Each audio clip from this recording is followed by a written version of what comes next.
He had failed, not once, not 10 times, but 1,000 times. Everyone told him to stop, to be realistic. So why didn't he? What keeps a person going when all hope seems lost? This is the story of Leo and the secret he discovered in his 1,001st try. In a small town with streets that knew everyone's name lived a young man named Leo. Leo was a potter, but he wasn't just any potter. He dreamed of creating a vase so perfect, so breathtakingly beautiful, that it would capture the very essence of light itself. He called it his sunlight vase. His little workshop was filled with, well, attempts. Some were lopsided, some had cracks. A few were actually quite nice. But to Leo, they were all failures, because none of them held the light the way he saw it in his dreams. Every morning as the sun peeked over the hills, Leo would be at his wheel. The soft, wet clay would spin under his fingers.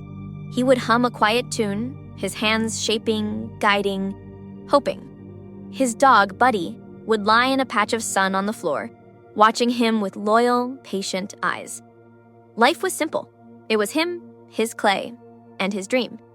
He would sell his simple, sturdy pots in the market to make a living, and every single penny he could spare, he poured back into his quest for the perfect vase. People liked Leo. They thought his dream was sweet at first. But as the months turned into years, sweet began to sound a lot like foolish. The failures started to pile up. Number 145 collapsed on the wheel. Number 312 cracked in the kiln with a sound that broke his heart. Number 588, well, Buddy got a little too excited and knocked it off the shelf. And with every failure, the voices grew louder. Mr. Henderson from the bakery would say, "Leo, my boy, why not just make more mugs? Your mugs are wonderful." His friends would gently suggest, "Maybe it's time to try something new, Leo.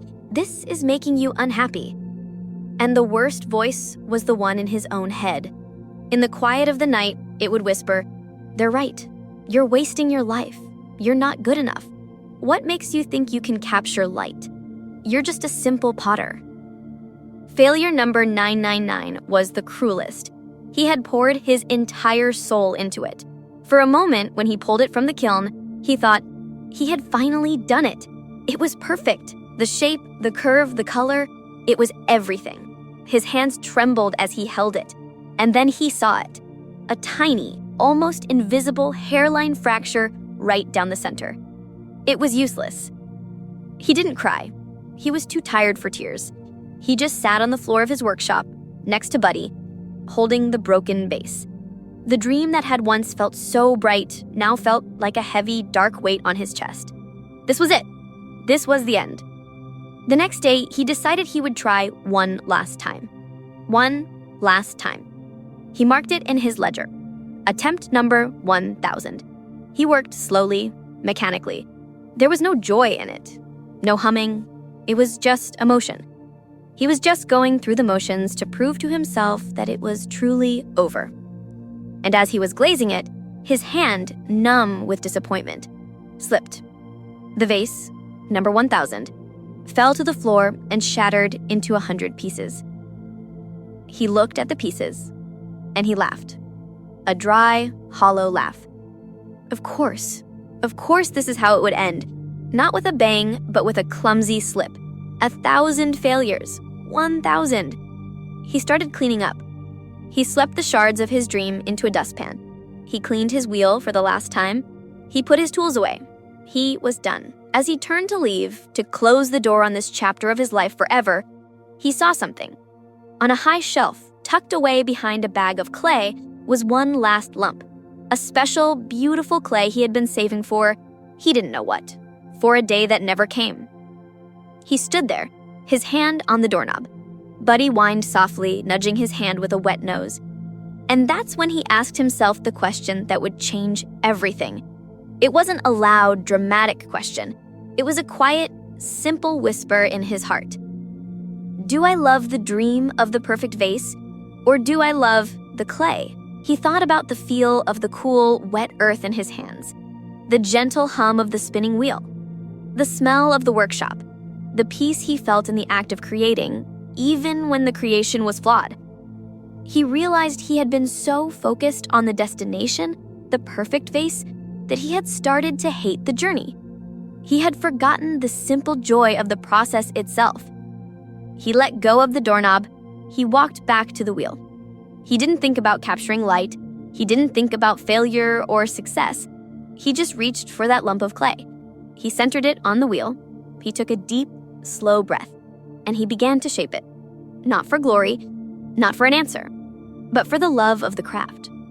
His hands moved not with desperation, but with a quiet confidence he hadn't felt in years. There was no pressure, only peace. And when the vase came out of the kiln the next day, Leo wasn't even nervous. He carried it to the doorway and held it in the morning sun. And he saw it. The light didn't just shine on the vase. It seemed to pour through it. It glowed from within as if the vase itself was made of captured light. It was more beautiful than anything he had ever imagined in his dreams. It was perfect, not because it was flawless, but because it was born from a heart that was no longer afraid to fail. So why did he keep trying after 1,000 failures? It wasn't stubbornness. It wasn't even hope. It was because he finally remembered his why. He didn't do it for the world's approval. He didn't do it to prove his critics wrong.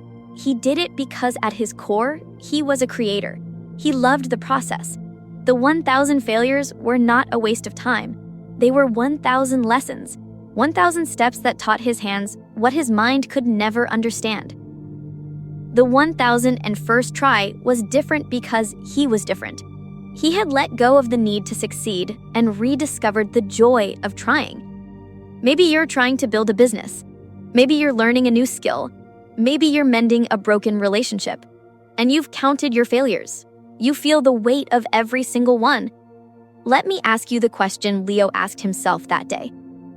Do you love the result, or do you love the process? Do you love the perfect vase, or do you love the clay?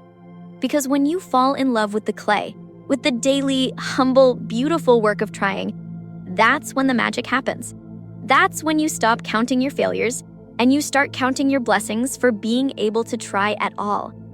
Keep trying, not for the 1,001st success, but because you are a creator, and your very next attempt could be the one that holds the light. Thank you for watching. If this story resonated with you, please share it with someone who needs to hear it today.